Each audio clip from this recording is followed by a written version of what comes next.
Good evening. What a great evening it is. We continue to enjoy the blessings of the Lord. We continue to enjoy fine weather here in Georgetown, Guyana, and I'm hoping that you are experiencing similar wonderful weather where you are. God continues to be good to us. And as you join the broadcast, we want to encourage you to invite a friend, a relative, because what we have been sharing and will continue to share are some good principles, some good values that we would want to encourage you to embrace them because we live in difficult, we live in challenging, and we live in turbulent circumstances and situations. And what we will share are some of the values that we ourselves have embraced. And God has helped us to move tremendously. Some of us, we came, or most of us, if not all of us, we came from some real horrible and difficult circumstance. But with the help of God, we have been able to surmount the obstacles, the testings, and the trials that we have faced. So this evening, stay tuned and enjoy and be a part of what we will share. God bless you, and I'll welcome my good friends here to share the good news with you. God bless you. You know, for the past couple of weeks, we've been examining the topic navigating a hostile environment and how we can do that. And of course, we have shared some ways and means that we could employ to deal with the vagaries that we may come across in life. And we had also made mention that, you know, once there is life, you will have issues, but the important thing is to learn how to move on.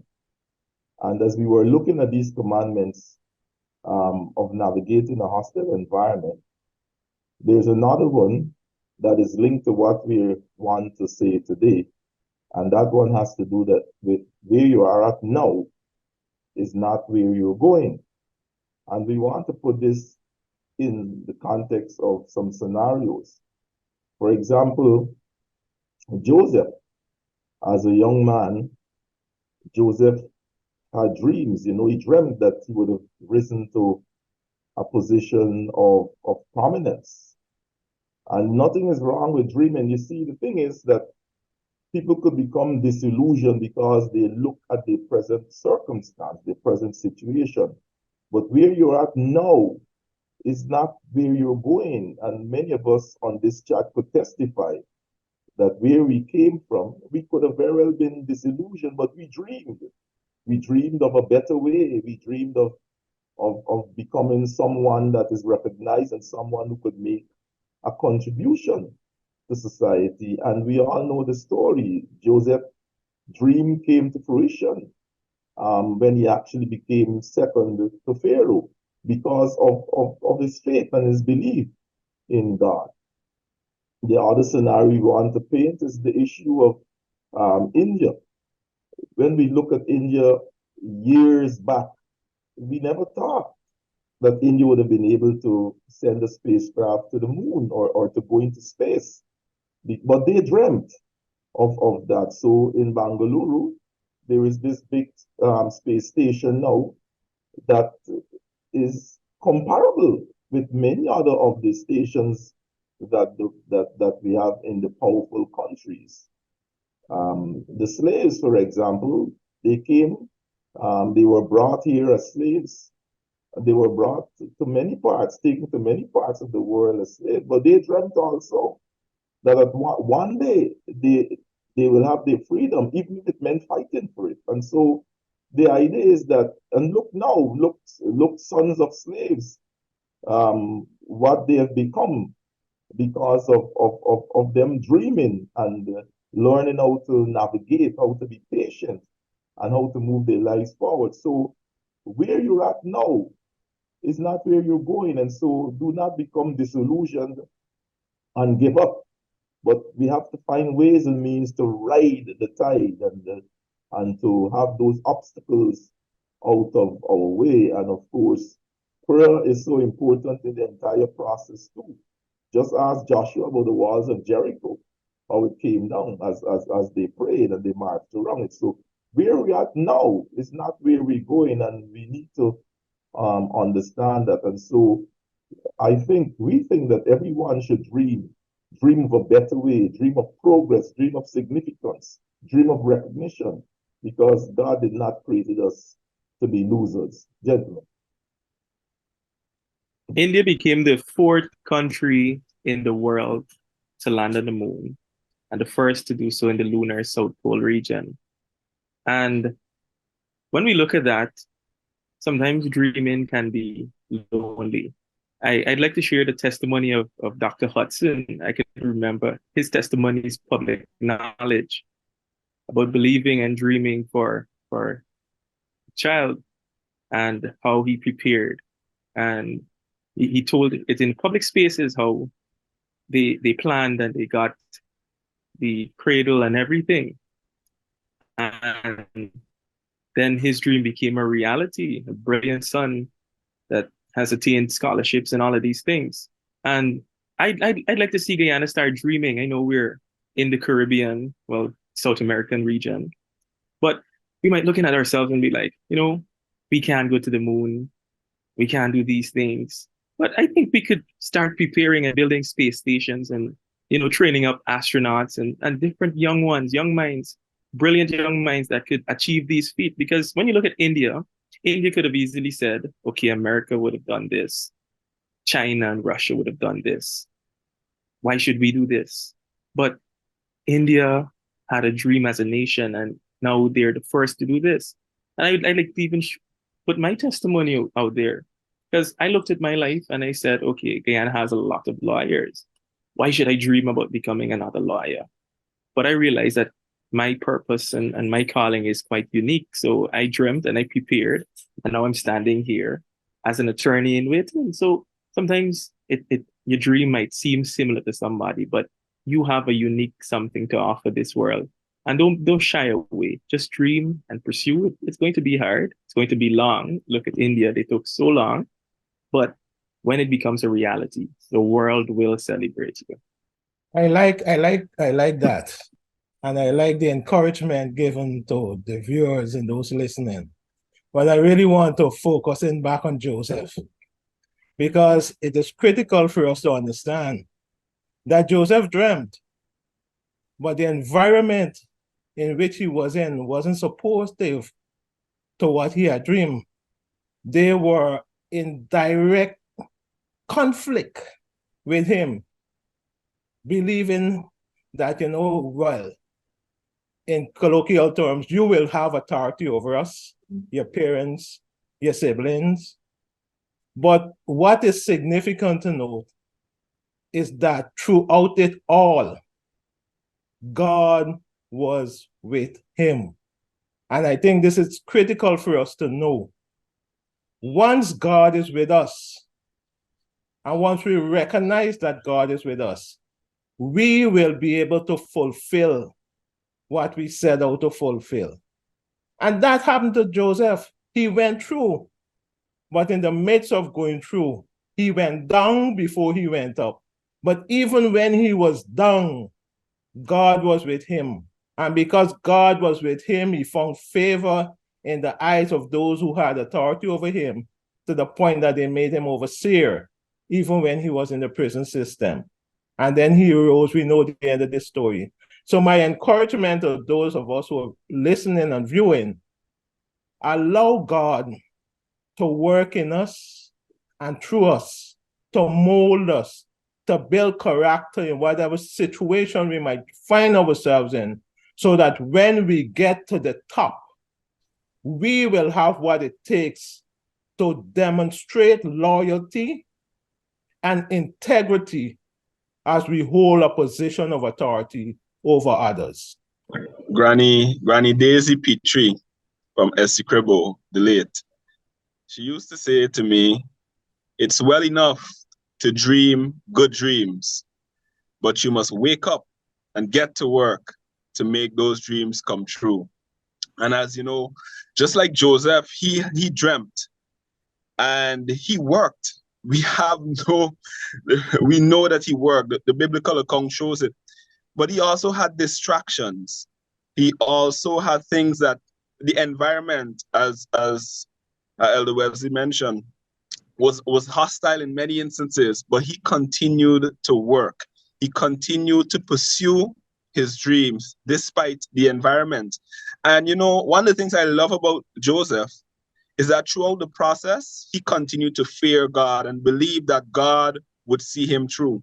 So wherever you are along your journey towards pursuing your dreams, whatever the environment is that you may encounter from a day to day, we want to encourage you to stay true to your dreams, the dreams that God has given you, despite the environment. And one day, your dreams will come true by God's grace. Why are we mentioning all these things? Our grand theme is navigating in difficult times. It's not easy to navigate when things are normal, much less when things are extremely difficult and challenging. You might have just been promoted to a head teacher. Your school doesn't have a history of success. You might be made head of department in some school that is not featured in the top 10 or even in the top 10. You might have been promoted in your law company, or it could be in a bank or in a government ministry, private sector organization, and there's great turbulence. Some are in charge of the procurement section of your company at a time when foreign exchange is not easily obtained, according to all the reports that we see in the media. But the company is looking to you to navigate its success through this difficult time. And you could name your profession. What we are doing and choices is all around us there, these negative things. We are saying to you, you can make it. And we hold up as an example the account given in the book of Genesis, from Genesis 37 to 50. Read it, of a young man named Joseph, a Hebrew. The world's environment was not conducive to his growth and development. As a matter of fact, the world was now being prepared to receive Joseph's gift. Perhaps you are an idea a little early in your organization, but don't panic. Wait. The stage will be set for you to emerge. Some want to be promoted, but your environment is not pretty much set for you to mature and to blossom forth. Just wait. Your time will come. We're not only looking at Joseph. Read the account in Genesis 37 to 50. Well, what about those Africans right here on the East Coast who determined that the time had come in 1823 for them to receive the kinds of recognition that was due them? And they took matters into their own hands. It's a very, very gory detail, but it was painful then. 200 years ago, last week, on behalf of the Set of Choices, we want to thank the Congregational Church for producing a man like Reverend John Smith, who played no small role in teaching, training, and enabling environment right there, so that men who were enslaved, the Africans who were enslaved, were able to be treated as equals. And we could go on and on, but we only have such a limited time. We want to thank God for, as Attorney Limar pointed out, we want to congratulate the Indian people and government on that fantastic achievement in the space race. Here, each one of us, before we left headquarters, we were wonderfully gifted and talented. You may not agree with our theology, but we ask you to examine the fact that you were made in the image and likeness of God, and He gave you a certain set of skills. They have been developed. Use it for His glory, for your advancement, and for the good of mankind. You know, we're talking about India, we're talking about Joseph. And what jumped to my mind, viewers, listeners, panelists, is the power of preparation. I will go first to India. Do you know the Prime Minister, the current Prime Minister, no names, but the current Prime Minister of India? He's the one who gave a speech about this successful launch and landing on the moon. But are you aware? Sit back and think, it did not start with this current Prime Minister. This program started many years ago under a different party, under different leaders. The power of preparation, there's continuity, and now the entire nation can benefit as one. India has done this, not a party, not a leader. India has done this. We're talking about Joseph and all of his trials. That's the best word right now, trials. But it was the power of preparation. He was being prepared.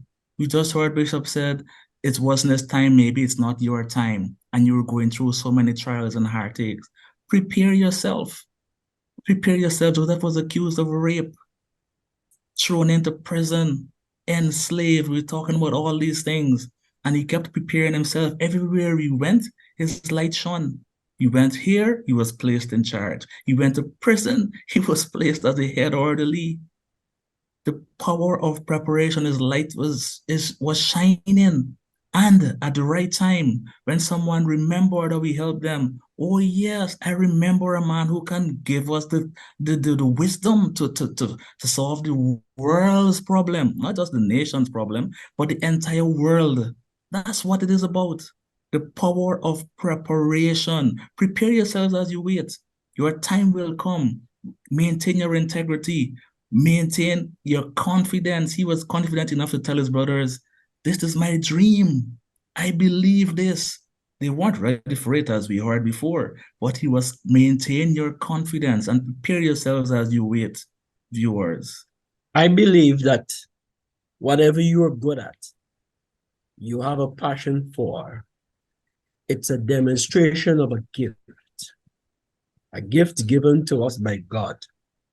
And wherever we have a gift, if we nurture it, cultivate it, it is going to help us to succeed in life, because God wants to use that very gift to minister unto others.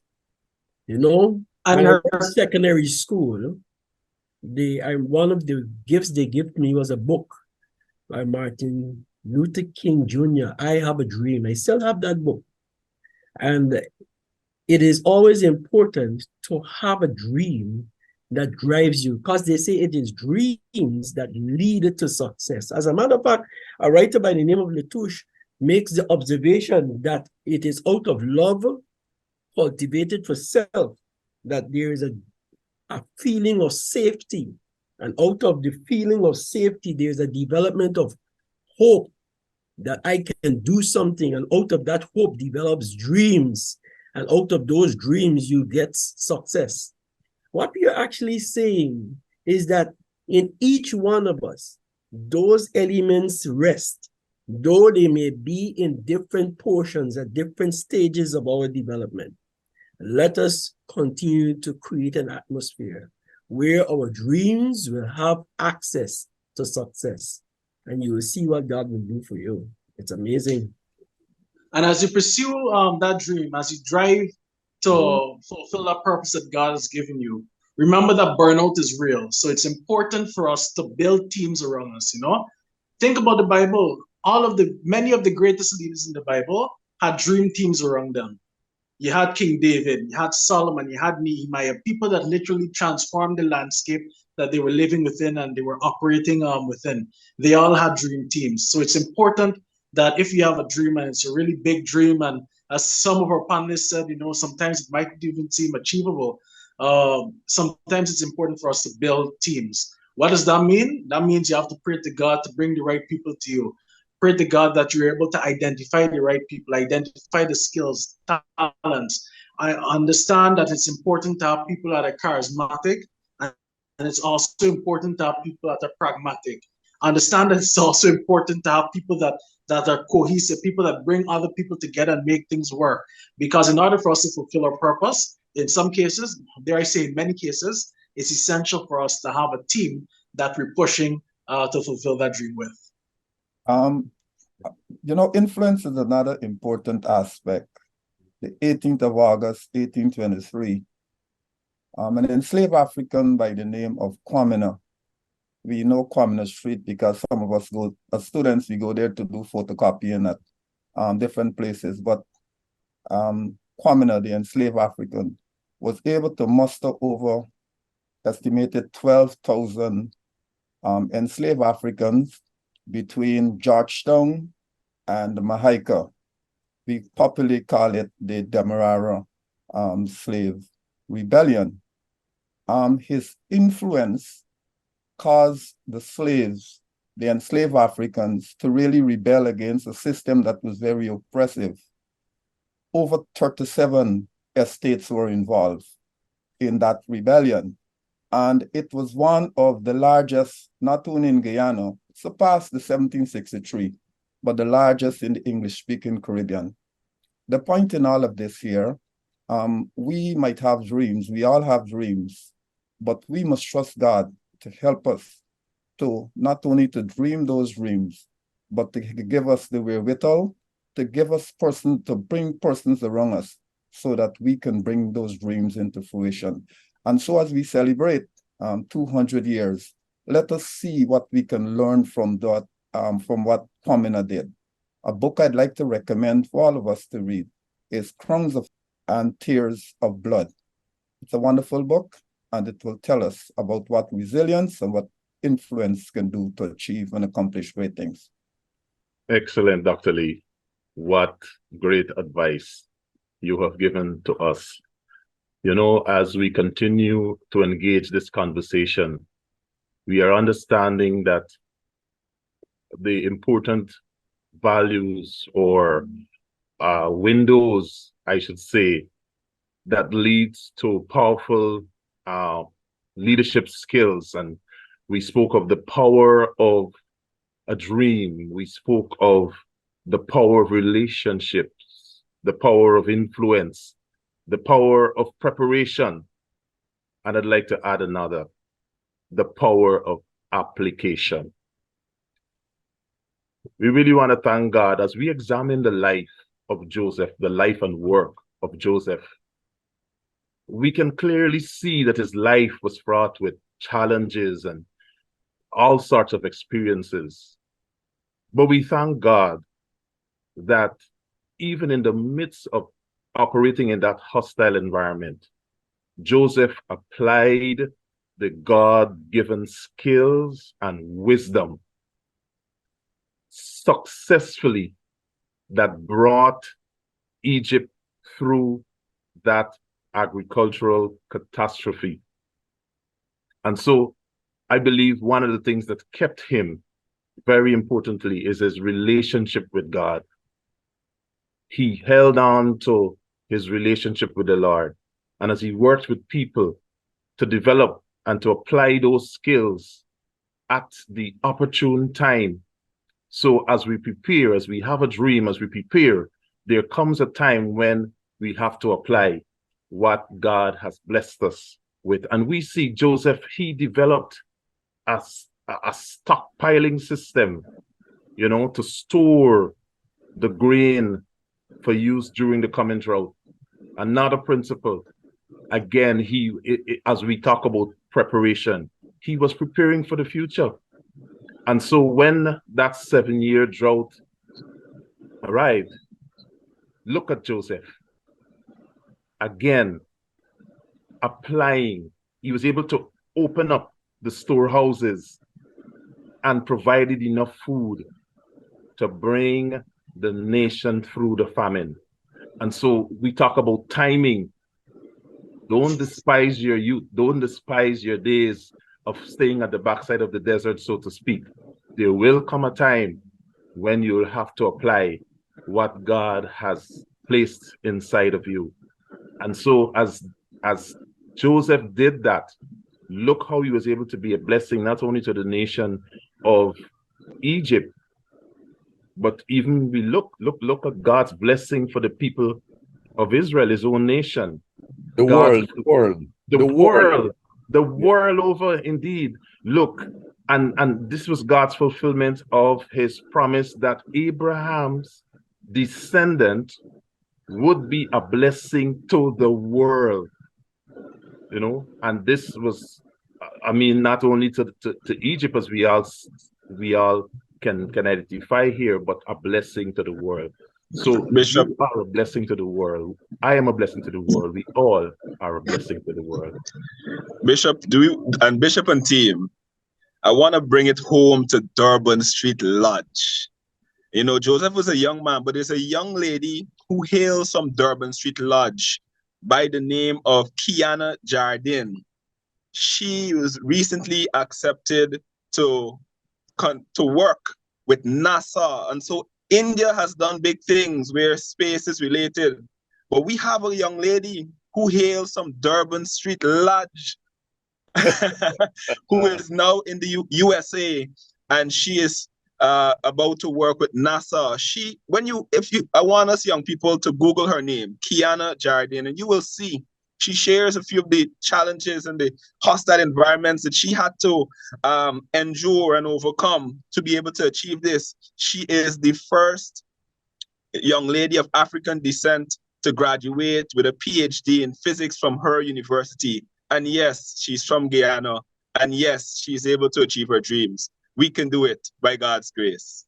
60 years ago in Washington, led by Dr. Martin Luther King, a blow was struck on behalf of equality. Today, 60 years after that initial march, the march probably has happened already. The issues remain the same. They were advances, but the issues remain the same.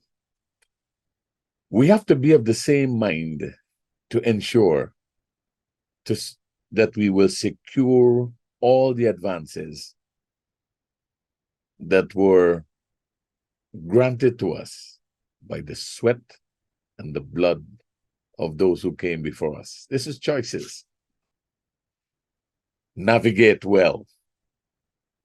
Protect your family. Bless your community. And by all means, bless your nation. We'll see you next week. God bless you.